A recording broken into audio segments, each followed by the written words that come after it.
Claire Sutton and I were reborn together. In our last life, I was the boy she chose from the group home, her adopted brother who became her husband. We were supposed to grow old together. This time, as Claire's parents beckoned me forward just like before, she stopped them. "Dad, Mom, I don't want him anymore," she said, her voice sharp. "I want this boy to be my brother." She grabbed the hand of the boy next to me, Leo Vance, the adopted son of the Vance family, the one who died so young in our past life. Her gaze, when it met mine, was ice. "You stole Leo's life and got him killed. This time, it's your turn to live through the hell he died in." It clicked. This time, she wanted to be the hero who slays the dragon to save her prince. "Would you like to come with me?" I looked at the woman standing before me, the formidable Mrs. Vance. Then I glanced back at the person I'd spent a lifetime with, watching her walk away with another boy, never looking back. I nodded. "Fine. This time, I wanted a different life, too." As I walked out of the foster care center, the Suttons' cars were still there. When she saw me, Claire tensed, shoving Leo into their sedan and turning to hiss at me. "Ethan Moore, don't even think about it. Even if you got on your knees and begged, I wouldn't take you. The Suttons don't want you." She spat, her words laced with venom. "A thief like you belongs with the Vances. They'll eat you alive." She gave me a hard shove, and I stumbled back as she slammed the car door shut. The Suttons' convoy sped off, kicking up a cloud of dust and exhaust that stung my eyes. A moment later, a black Maybach glided to a stop in front of me. The tinted window lowered, revealing Mrs. Vance's cool, composed face. "Do you want to go to the Suttons?" I shook my head. The Vances seemed just fine. Mrs. Vance paused, a flicker of surprise in her eyes before her expression became impassive again. "What's your name?" "Ethan," I answered softly. "From now on, you're Ethan Vance." Her tone was clipped, but I understood. I was hers now. I got into the car without hesitation. "Okay, Mom." Mrs. Vance raised a single, perfect eyebrow, but said nothing more, leaning back against the leather and closing her eyes. I took the hint and stayed quiet. The car passed through the imposing gates of the Vance estate. I followed Mrs. Vance inside the grand foyer. She set her purse down on a marble table and glanced up, her voice echoing slightly in the cavernous space as if speaking to the air itself. "Chloe, this is your new brother, Ethan Vance." I froze, my gaze following hers up to the second-floor gallery.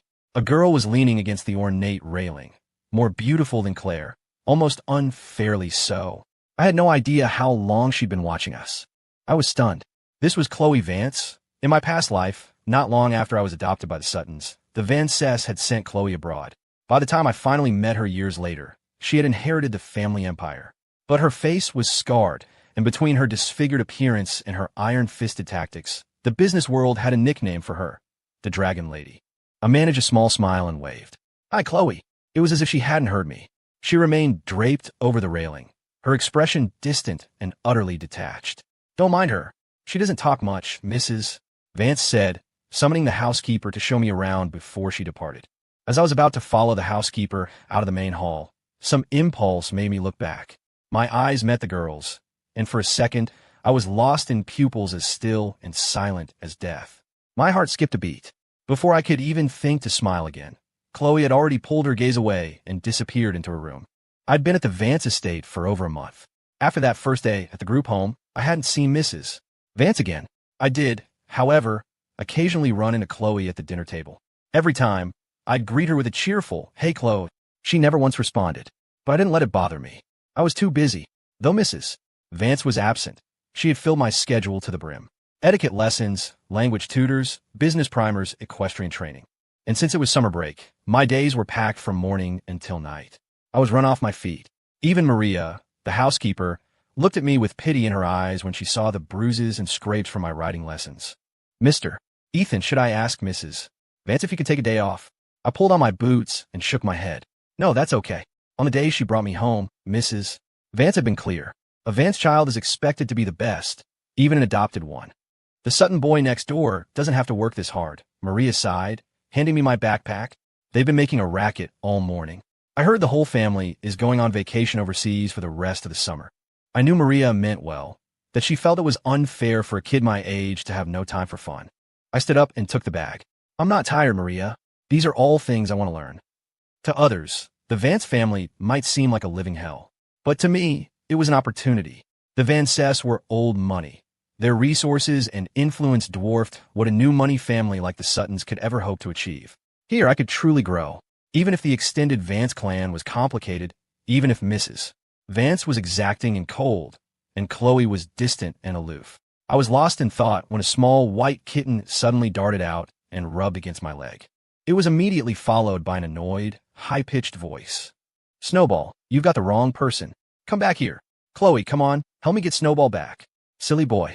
I scooped up the kitten and stood, my eyes meeting a girl who was walking toward me, a doting smile on her face. It was Claire Sutton. The moment Claire saw me, her smile froze, her brow furrowed, and her eyes filled with a familiar disgust. You followed us all the way here? You're like a bad penny. Her voice dripped with scorn, making no attempt to hide her malice. You don't actually think I'll feel sorry for you if you just hang around, do you? Dream on. Ethan. Leo's excited voice cut through her tirade. He ran over, his face lit up. Wow, I can't believe I'm seeing you here. I didn't think I would after we left the group home. He took the kitten from me. Then his eyes landed on the car waiting for me a short distance away. Is that car waiting for you? He asked, his curiosity piqued. As he took a closer look, the color drained from his face. Ethan, don't tell me you were actually adopted by the Vances next door? I was about to answer when my gaze caught on the key charm bracelet he was wearing. My eyes narrowed for a fraction of a second. Leo noticed my stare and instinctively pulled his sleeve down, hiding the bracelet from view. I pretended not to see, simply nodding.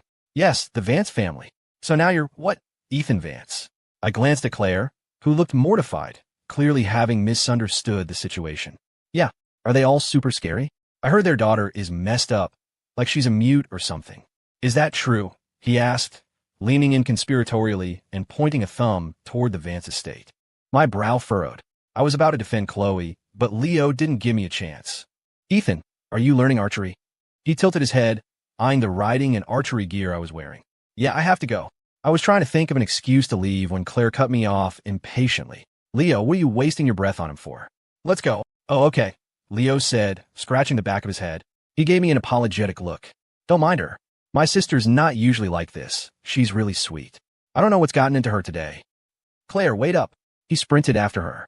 I watched them for a moment before turning to leave. The wind carried snippets of their conversation back to me. Claire, the Vances are so strict.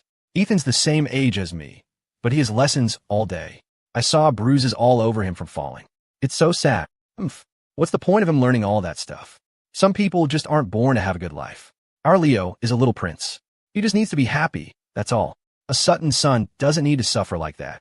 Yeah, Mom, Dad, and you are the best. Suffer? Is that what it was? A humorless smile touched my lips. So the Suttons saw effort as suffering. In my past life, they had doted on me, it was true, but they never approved of me learning any real skills. When I wanted to learn to ride and shoot, they refused. Absolutely not. What if you fall and get a scar? No respectable heiress will want you then. When I was bullied and wanted to learn self-defense, they shut it down. Why would a gentleman need to learn that? The Suttons have security. No one can hurt you. Later, when I wanted to study business and finance, they said, what's the point? The family has your sister. That's enough. It looked like boundless affection, but in reality, they were turning me into a useless dependent, someone who could only ever cling to the Sutton family. But Eleanor Vance would tell me, a Vance should learn a little of everything, and fight for everything. Summer vacation flew by, and soon it was the first day of school. Mrs. Vance had already transferred me to Greenwood Academy, the same prestigious prep school Chloe attended, and the same one Claire and I had gone to in our past life. On the first day, I was in the car early. When Chloe opened the door, I greeted her with a bright smile. Morning, Chloe. Mom said we'll be going to school together from now on. Chloe paused for a beat before silently sliding into the seat furthest from me. The next day, I did the same, and the day after that, and the day after that. After 2 months of this routine, I noticed something. Even though Chloe never spoke back to me, on the rare mornings I was running late for breakfast, I'd rush out to the driveway to find her waiting by the car, backpack already on. Hiding my surprise, I curved my lips into a smile. You're the best, Chloe. At those moments, she would give me her usual brief, sidelong glance before turning and getting into the car without a word. Except, this time, she stepped into the car with her right foot first. My smile widened. A very good change indeed. One afternoon, after school let out, I waited in the main hall for a long time, but Chloe never showed. She wasn't answering her phone either. As anxiety began to creep in, a memory flashed through my mind with blinding clarity. In my past life, around this exact time, something big had happened right outside the school. Back then, I was buried in my studies, trying desperately to catch up to the prep school curriculum. I'd vaguely heard classmates buzzing about trouble from the Vance family, something about one of their kids getting hurt. It wasn't until many years later that I overheard someone mention that the formidable CEO of Vance Industries, Chloe Vance, had been horrifically disfigured during a malicious attack in high school. Could it be today? If it was, damn it, there wasn't enough time. The realization hit me like a physical blow. I quickly texted our driver, telling him if he didn't see me at the main entrance, to come find us immediately. Then I took off, sprinting toward the narrow alley behind the school. Chloe, please be okay. When I got there, Chloe was cornered by a clique of mean-looking girls and a couple of older towny guys. Ha, look at that. The famous Miss Vance really is a mute. You could do anything to her, and she won't even scream. A mute can't snitch. You really want the Vances coming after us? Damn it, the bitch is still glaring at us. With a face like that, she's practically begging for it.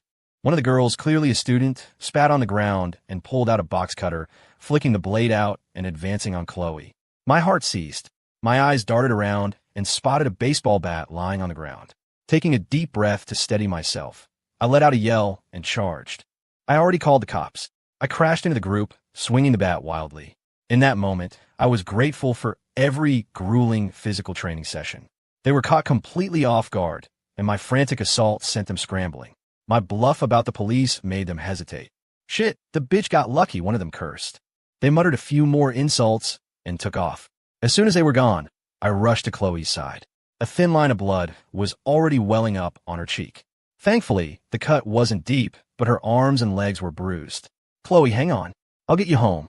I helped her to her feet, but just as we were about to move, a brutal force kicked me from behind, sending me sprawling to the ground. Damn it, Crystal. I told you the little punk was lying. Cops, please. Little brat. Hasn't even hit puberty, and he's already a liar. One mute and one liar. A perfect pair. Ha! The girl they called Crystal was furious, kicking me again and again in the back. The pain was so intense I could only curl up on the ground, but through it all, I could see the terror in Chloe's eyes. My lips trembled as I forced a smile, trying to reassure her in a small voice. It's okay, Chloe. Don't be scared. Her gaze locked onto mine.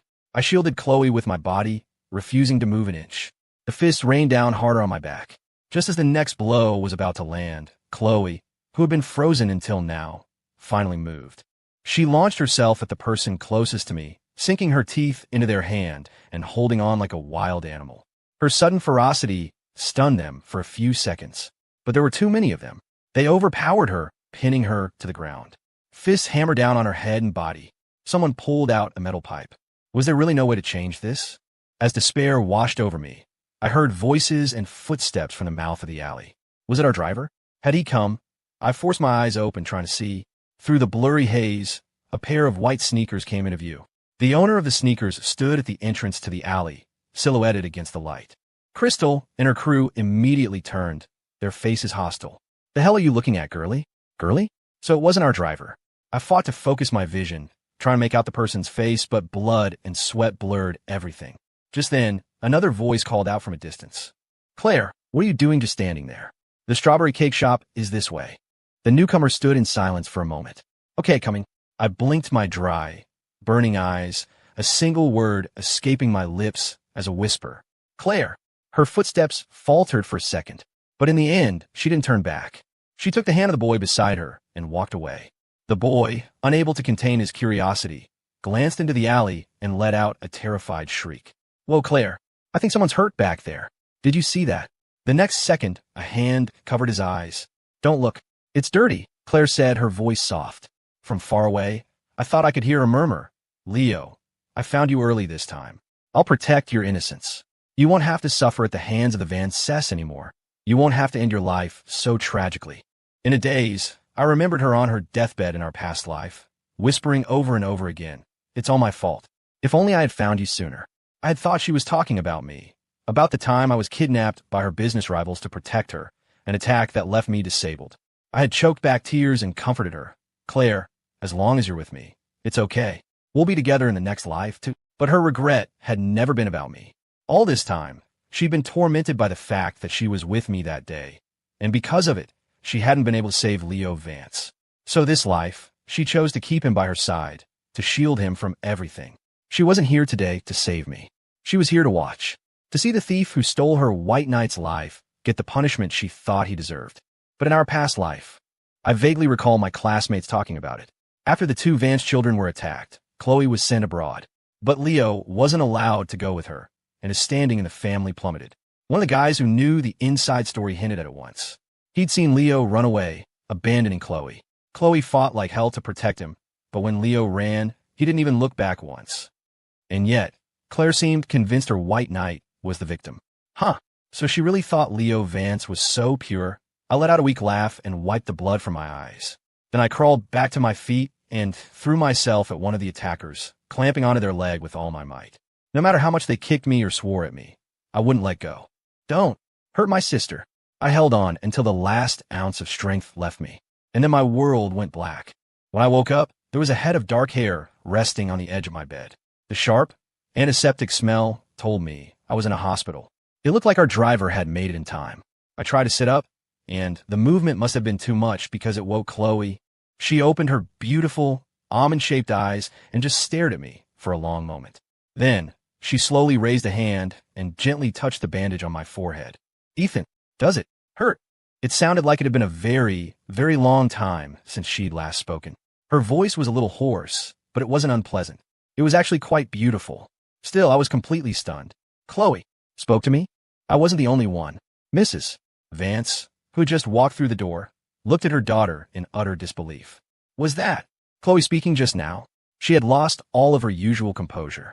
Chloe, can you say something to Mom too? Please. Chloe merely glanced at her before turning her attention back to my injuries, refusing to say another word. The atmosphere turned awkward. I wanted to smooth things over, but didn't know how. Mom, just now, Chloe. Mrs. Vance shook her head, her eyes welling up. It's okay. We'll take it slow. Chloe needs time. She didn't finish her sentence. Maria, the housekeeper, entered at the perfect moment carrying meal containers. During lunch, Maria told us the incident in the alley had been investigated. It was just a group of local thugs who targeted the Vances for their money. One of them was even a student at our school. The adults were facing jail time, and the student had already been expelled. I nodded, my gaze falling on Chloe, who was eating quietly.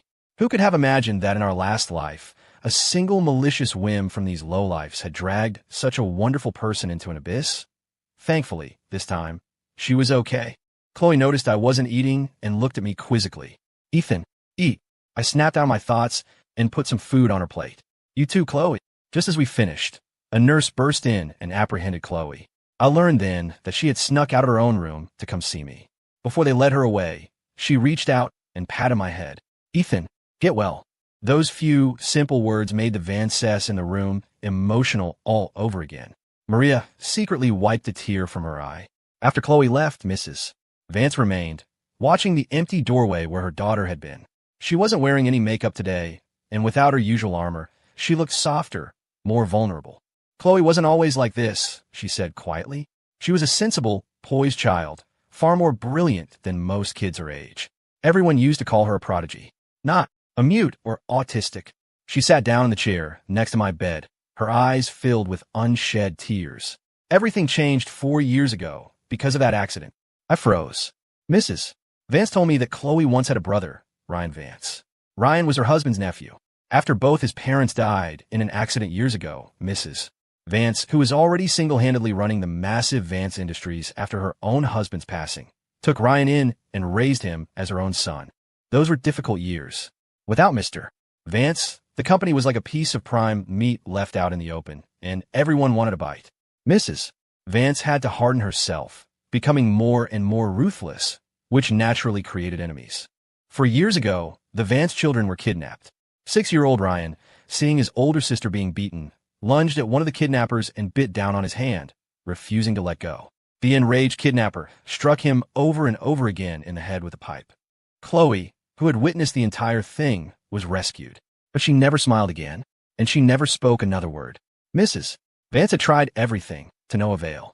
Finally, on a friend's advice, she decided to try adopting another brother for her. She stood and walked to the window. Her voice was low when she spoke again. You weren't the first one I brought home. She turned back to me. Chloe hasn't been this close to anyone in a long time. She likes you. A week later, I was discharged and returned to the Vance estate. The way people treated me had changed. Before, They saw me as a temporary fixture, an adopted son who could be sent away at any moment. Now, they treated me like a true young master of the house. But my schedule didn't get any lighter. In fact, it got even more packed. As Mrs. Vance put it, you'll be joining Vance Industries one day. If you don't have the skills, how will you command respect? The other members of the Vance household who overheard were stunned, their eyes on me filled with a new mix of wariness and scrutiny. I didn't have time to analyze their reactions. Instead, I glanced nervously at Chloe, worried this would upset her. But she was just resting her chin on her hands, watching me. She said, slowly and deliberately, "Ethan, don't be scared.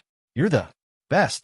Looking into her bright, trusting eyes, my own eyes started to burn. I nodded fiercely. "I will be." Mrs. Vance's expression softened. "Chloe, you need to work hard, too. Otherwise, Ethan will surpass you, and then you'll have to rely on your little brother for protection." "No." Chloe shot up from her seat, instantly agitated. "I protect Ethan." She even performed a quick series of martial arts moves on the spot. Ever since the incident at school, she had thrown herself into her self-defense classes with a new fervor. Mrs. Vance and I exchanged a look and burst out laughing. Looking at Chloe's earnest, anxious face, a real smile spread across my lips. Mrs. Vance once said, "Chloe is lucky to have you." But in this life, coming to the Vance family, wasn't I the lucky one? Time flew. With the full backing of the Vance family's resources, I became the kind of kid other parents talked about, the model child. On the school's honor roll, my name occasionally appeared alongside Chloe's, who was in a higher grade. Meanwhile, Leo, who had been a top student in our past life, was too busy having fun to ever make the list. As for Claire, who had been a mediocre student in both lives, there was no need to even mention her. The Vance and Sutton families were already distant, and it seemed that in this life, Claire and I were fated to have no connection at all. There were only a few times when I was checking the rankings that I'd catch a glimpse of Claire standing at the back of the crowd, her expression unreadable. "Claire, what are you staring at? Our names aren't up there," Leo would ask, completely bewildered. "Nothing." By the time I looked again, she would have already grabbed Leo and walked away. Amidst these quiet years, I turned 18 and was about to take my SATs. Chloe had received an invitation from a university overseas 3 years ago and was currently studying abroad. On the day of my final exam, despite my protests, Chloe dropped her research project and flew back overnight just to be there for me. "My brother's business is the most important," she'd insisted. I couldn't argue, so I relented. After my last test, I walked out of the school. From a distance, I saw her leaning against a car, a vision in a white sundress. Her radiant face was drawing looks from everyone around us. So much for my plan to keep a low profile. As expected, wherever Chloe went, a stir followed. She was no longer the little mute girl everyone had mocked. Now, she possessed a cool, transcendent aura that could make boys blush just by walking past them. I hurried over. "Chloe, let's go." Though she was confused, she obligingly took my backpack. "You're not happy to see me?" I didn't have time to explain, just hustled her into the car. "No, it's not that. Didn't we make plans with everyone? If we're late, they'll give us a hard time." We had arranged to meet up with a group of friends we'd grown up with to celebrate her return and the end of my exams. After the gathering, someone suggested heading to the local motorsports park for a few laps. Chloe and I had nothing else planned, so we tagged along. At the track, a small amateur race was underway. "Who's winning?" one of our friends asked, looking up at the Jumbotron. He did a double take. "Claire Sutton? She's back in the country? And she races now? Is she any good?" Claire's academic performance had been average, and like Chloe, she had skipped the traditional college application frenzy in the U.S., but everyone knew she'd gone abroad to get a vanity degree. Still, as the future heir to Sutton Industries, people recognized the name. All eyes turned to the track. As if in answer, a flashy red race car blazed across the finish line. A young woman emerged from the driver's seat, squinting into the sun, basking in the cheers of the crowd. The years had stripped away her youthful awkwardness. She looked more and more like the Claire from my past life. Bold and attention-seeking had always been her style. From the VIP box, a man in a black tracksuit sprinted out, wrapped his arms around her, and kissed her soundly. "Claire, you were amazing." Their relationship was obvious. In our past life, as the official adopted son of the Suttons, my relationship with Claire had faced countless obstacles.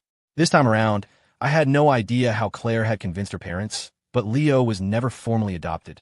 To the public, he was just the son of a family friend staying with them. Looking at them now, I could see the meticulous planning behind it. The combination of the handsome man and the beautiful woman ignited the crowd. A friend of mine clicked his tongue. "Looks like the Suttons booked the whole place out today. Let's bounce, find somewhere else." I pulled my gaze away, ready to leave with the group, when a commotion erupted ahead of us. Claire and Leo, fingers intertwined, were walking toward us, surrounded by an entourage. The two groups collided unexpectedly. Claire's eyes traveled over the crowd and landed on me. A flash of surprise, of something like admiration, crossed her face.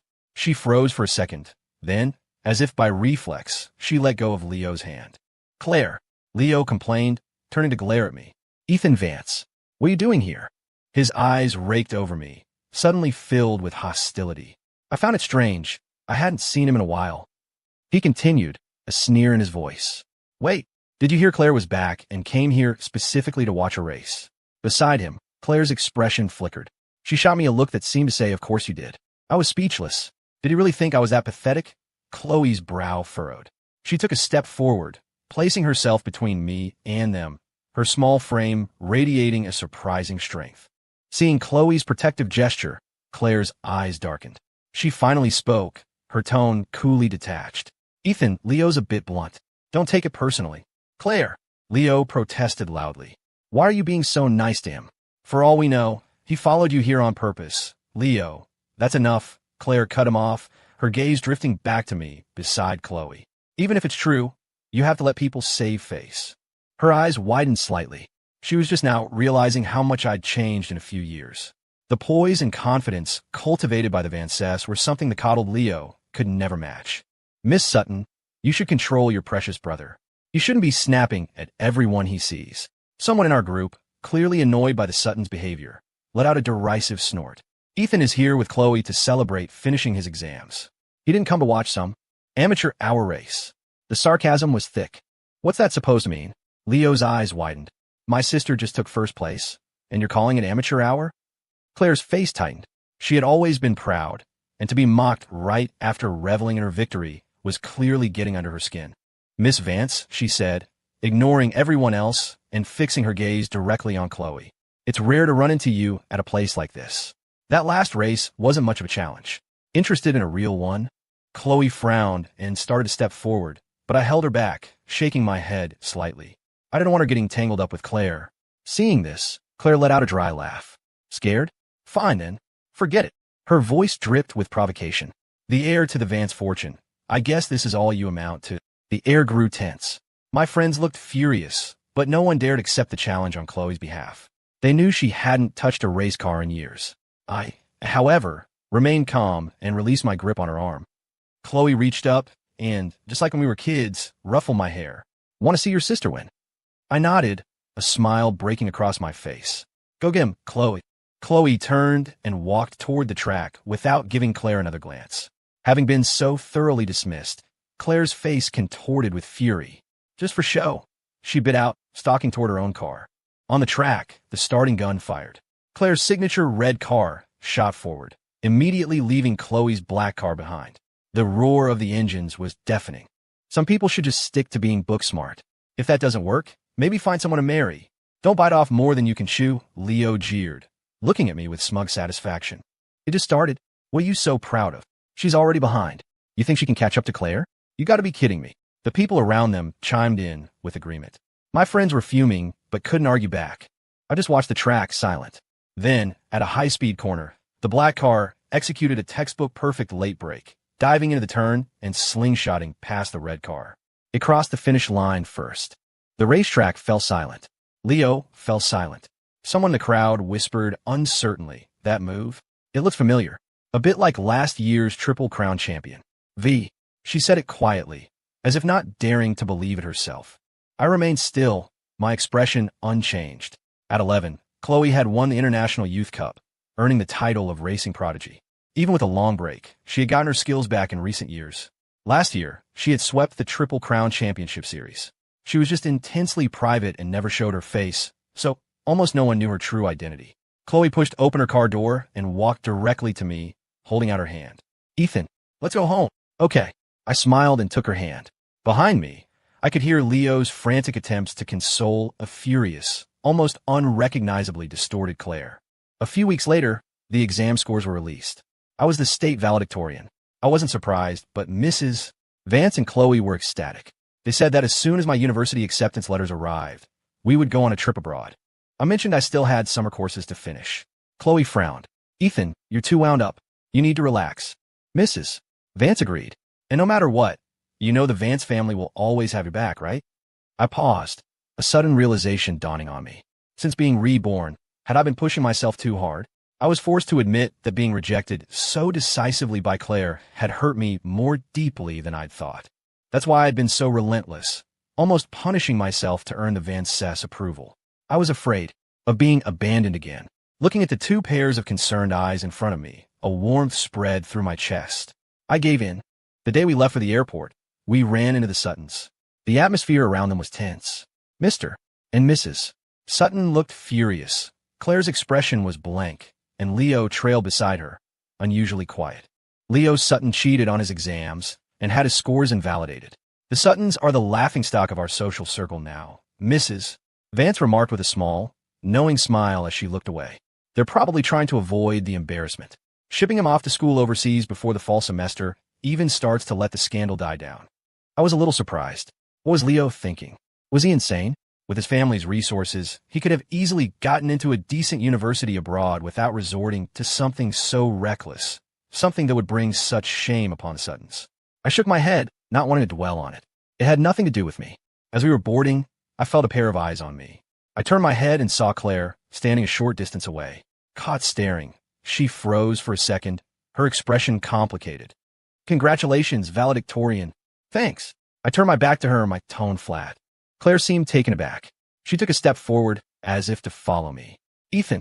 But Leo grabbed her arm, his eyes fixed on me with a venomous glare. Claire, he doesn't even want to talk to you. Let go. Claire snapped, trying to pull away. She shoved him hard. Leo stumbled and fell to the ground. All the frustration that had been building up inside him finally exploded. He didn't understand why his sister, who had always adored him, had become so cold recently. You regret it, don't you? He yelled. Well, you were the one who didn't want him in the first place. His words rooted Claire to the spot. It was my turn aboard. I didn't look back. I followed the Vance's through the gate. Hawaii, here we come. The days turned into years. In college, I soaked up new knowledge, learning how to leverage the resources at my disposal. By my sophomore year, I'd started my own research team. Every member was as brilliant and driven as I was, if not more so. To support me, Mrs. Vance gave me full operational control of one of Vance Industries' smaller subsidiaries. Our team's first project was a massive success, propelling the company to new heights. Subsequent innovations pushed the subsidiary's value so high it began to rival the parent company. As a rising star in the business world, I started appearing on everyone's radar. The year I graduated, Chloe returned from overseas and formally joined the headquarters of Vance Industries. Many people sat back, waiting to watch the inevitable power struggle between the heiress and the adopted son. They assumed I would be resentful that she went straight to the top while I was given a mere subsidiary. But I wasn't. I threw my full support behind her. With my help, Mrs. Vance's backing and her own exceptional abilities, Chloe quickly solidified her position. At the same time, Vance Industries issued a statement. The subsidiary under my control would henceforth be spun off from the parent company and rebranded as Starlight Group. That night, fireworks lit up the sky from the roof of the Starlight Group tower for hours. Chloe stood beside me. Ethan, she said, you have to remember, Vance Industries will always have Starlight Group's back. I wouldn't be so sure about that, I teased, a grin on my face. Maybe one day, Starlight will have Vance Industries back, big sister. Chloe laughed. You're right. My little brother is the most brilliant of all. I turned my head, looking down at the glittering cityscape below, and smiled. This was the deal I had made with Mrs. Vance. Starlight was mine, and in return, I would always support Chloe. Just one subsidiary? I thought you might ask for something more. Half of Vance Industries, perhaps. Mrs. Vance had mused at the time, raising an eyebrow. You never know, I might have even agreed. No, I had said, shaking my head. What I want is something that is entirely my own. Something that belongs completely to Ethan.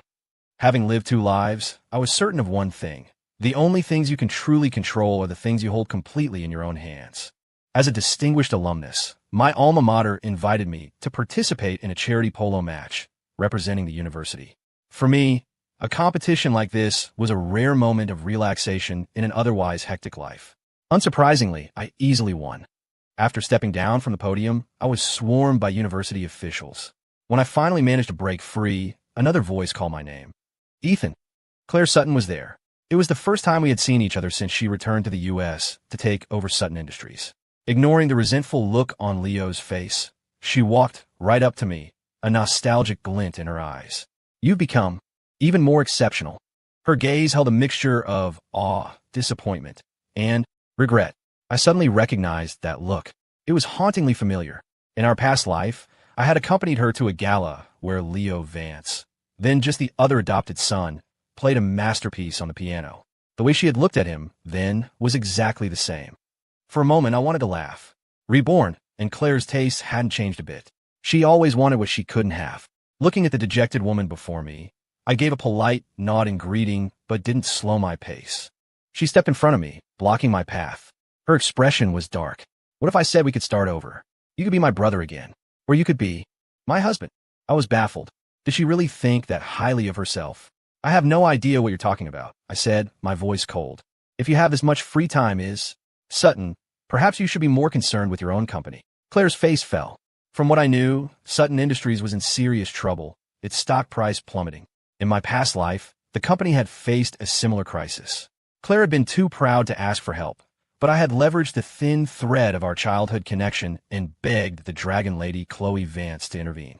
This time, the reborn Claire had tried to prepare for it, but it was no use. The foundation of Sutton Industries was rotten to the core. Without the Vances to bail her out, her own abilities weren't enough to save it. The company was on the verge of collapse. I had no interest in wasting any more time with her and turned to leave. "Ethan Vance, Claire and I are getting engaged. Can you just stay away from us and stop showing up everywhere?" Leo, who had been ignored the entire time, rushed forward to block my path, looking completely unhinged. Claire grabbed his arm. "What is wrong with you?" she hissed. "You can't help me with anything, so could you at least try not to cause more trouble?" Leo stumbled back from her shove. He looked at Claire in disbelief, at the undisguised disgust and annoyance in her eyes, and the last shred of hope in his own finally shattered. "I'm causing trouble?" Leo let out a crazed laugh, pointing a shaking finger first at Claire, then at me. "Claire Sutton, you regret it, don't you? What? You think he'd ever come back to you? He's Ethan Vance now. Who do you think you are? This time, you chose me. How dare you get tired of me first?" It all clicked into place. So Leo was reborn too. No wonder he was acting so insane. "Shut up," Claire said, glancing nervously at me before trying to pull Leo away. "I'm sorry. My brother is making a scene." "Brother? You call me brother? We're about to be engaged, and you call me brother?" Leo shrieked, refusing to be silenced. Claire's brow furrowed, but she tried to reason with him in a low, placating voice. Leo wasn't listening. They started arguing, their voices getting louder. Pretending I hadn't understood a word, I quickly walked out of the venue. It wasn't until I was safely in Chloe's car that I finally let out a long, heavy breath. She smiled. "What happened? Looked like you were running from a ghost." I nodded with mock seriousness. "I was. A very scary one. And wasn't that the truth? Just trying to attend one event, and I run into them. What terrible luck." Starlight Group's growth was explosive. Our cross-industry partnership with Vance Industries created a powerhouse synergy, and our success was phenomenal. I became the new titan of the industry, my name synonymous with success. When people mention me now, it was never that adopted Vance kid. It was Ethan Vance of Starlight Group. Sutton Industries, on the other hand, was a shadow of its former self. I heard they had sold off numerous assets and even transferred a significant portion of their shares just to stay afloat. Even though I felt a lingering obligation for my past life, and had made sure neither Vance Industries nor Starlight kicked them while they were down, they had only managed to barely save their foundation. The next time I saw Claire was at a project bidding conference. I was on the selection panel. She and Leo were seated in the audience below. She met my gaze for a moment before looking away, humiliated. The once mighty Sutton Industries was now just another competitor in a crowded field. I averted my eyes and paid them no more attention. During a break, I went to the restroom. As I was washing my hands, Leo's reflection appeared behind me in the mirror. "We need to talk." I glanced at him, then dried my hands and walked into the adjacent lounge. He followed. "You came back too, didn't you? Does it matter?" I asked. He stopped, his voice rising. "Claire abandoned you to choose me. You're telling me you don't care." My expression remained neutral. "She threw you to that hellhole of a family. She knew Mrs. Vance was a manipulative witch, and that Chloe was no saint either. Watch your mouth." He sneered, his eyes full of venom. "Oh, right, I forgot. You're the golden boy of the Vance family now. You're quite the operator, getting them to treat you like a treasure." Relationships are a two-way street. You get what you give, I replied calmly. Ah, yeah, right. You know what I can't stand about you? It's that righteous act of yours, like you don't want anything, he spat. Why you? In our last life, the Suttons took you, you grew up in that happy home, and you even got to marry Claire. This life? You were sent to that awful Vance family, and you still managed to win their love. Even now, Claire can't take her eyes off you. Why? What did I lose? Seeing his manic state, I cautiously took a step back. You're mistaken. Claire only loves you. Weren't they supposed to be getting engaged? He heard me and threw his head back, laughing hysterically. Loves me? The white knight she's never gotten over. It was never me. It was the original owner of this bracelet. It was you, Ethan. He ripped the charm bracelet from his wrist, his smile more pained than a grimace. Don't you remember? When we were kids at the group home, you saved a little girl from drowning at the gate. She was so pretty, dressed in such expensive clothes. So when you went to find the director, and her family came looking for her savior, I pretended to be you, Claire, and she fell for it, but then I accidentally let one little piece of information slip to a rival and Mrs. Vance was ready to throw me out, and that psycho Chloe wanted her guards to beat me to death. She did it on purpose. She never forgave me for leaving her in that alley. If it wasn't for her, I wouldn't have run away, and I wouldn't have gotten into that accident. I was so glad everything could start over. But now, Claire says she doesn't want to get engaged anymore. It used to be that she only had eyes for me. I finally understood everything. I knew what Claire meant in her past life, when she said she wished she had found him sooner. But Leo was still so naive. The person Claire was obsessed with was never me, Ethan. She was in love with the unobtainable young Master Vance. It didn't matter if that person was Ethan Moore or Leo Vance. In our past life, Leo was the Vance heir. Even if he wasn't favored, the status and the upbringing were real. He was the unattainable prize. This life, our roles were reversed, and that untouchable glimmer in her eyes transferred to me. I looked past Leo and saw Claire standing there, her face a mask of shock. She must have arrived at some point and heard everything. I shook my head. You're wrong. What am I wrong about? What gives you the right to judge me? Leo's frantic tirade was cut short by Claire's furious scream. You lied to me? You useless piece of trash. If I hadn't chosen you, would I be in this mess right now? She shrieked, her eyes wide with rage, panting for breath as she stared daggers at Leo. A storm was brewing. I quickly exited and closed the door to the lounge behind me. At the end of the hallway, Chloe stood against the light. It seemed she'd been waiting for a long time, yet there was no trace of impatience on her face. I walked quickly toward her. Chloe, let's go. Leo stole internal documents from Sutton Industries and sold them to a competitor. The Sutton family imploded. It was because Claire refused to marry him. She had even discussed it with her parents. They were planning to marry him off to another family to forge an alliance, to get one last bit of use out of him. That pushed Leo over the edge. Embracing if I can't have it, I'll destroy it mentality, he defected to their rivals. Less than 2 months after the bidding conference, this was the news I heard. I wasn't surprised that he stole the documents. In the last life, and in this one, Leo's true colors were always the same. I heard about the incident from Chloe. We shared a laugh, and I moved on. But then, more trouble struck the Sutton family. Claire was in the hospital. Leo had stabbed her. Apparently, Leo hadn't gotten far before the Suttons caught him. Still having a soft spot for him, they tried to talk to him, to convince him to change his ways. But Leo wouldn't listen. Instead, he pulled out a knife and lunged at Mrs. Sutton, the woman who had doted on him since childhood. It's all your fault, you old hag. If you hadn't given Claire those ideas, she would have married me.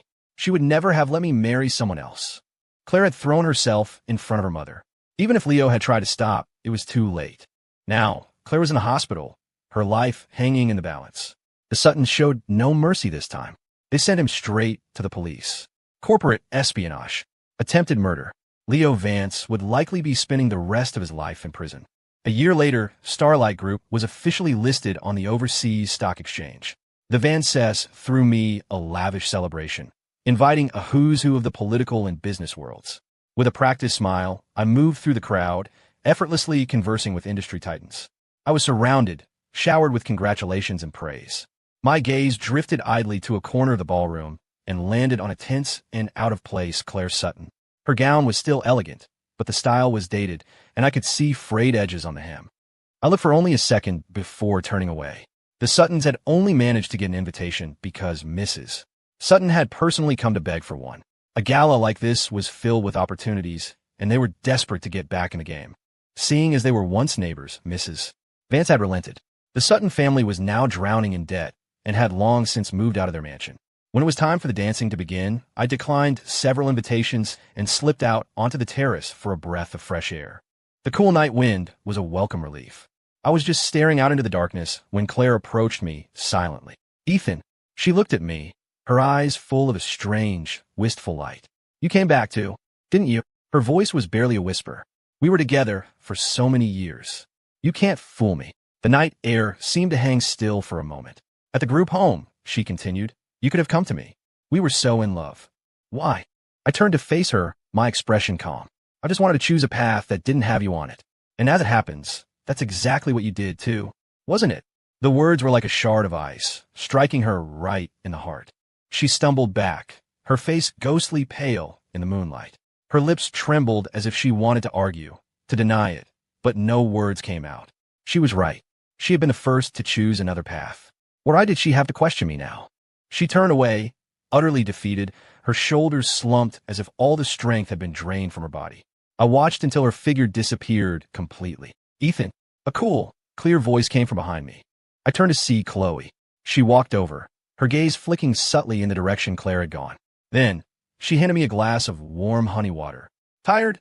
she asked softly, her tone filled with pure, simple concern. I took the glass, my eyes on Chloe's exquisite profile. I glanced back into the ballroom, where Mrs. Vance was chatting gracefully with her guests. "Not tired." I shook my head and leaned forward, resting my head gently on Chloe's shoulder. "Chloe, do you know something?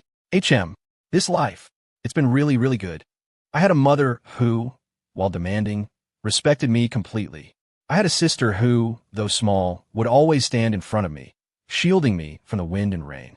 The warmth of this moment was tangible, incredibly real. The hardships, the betrayals, they were all in the past.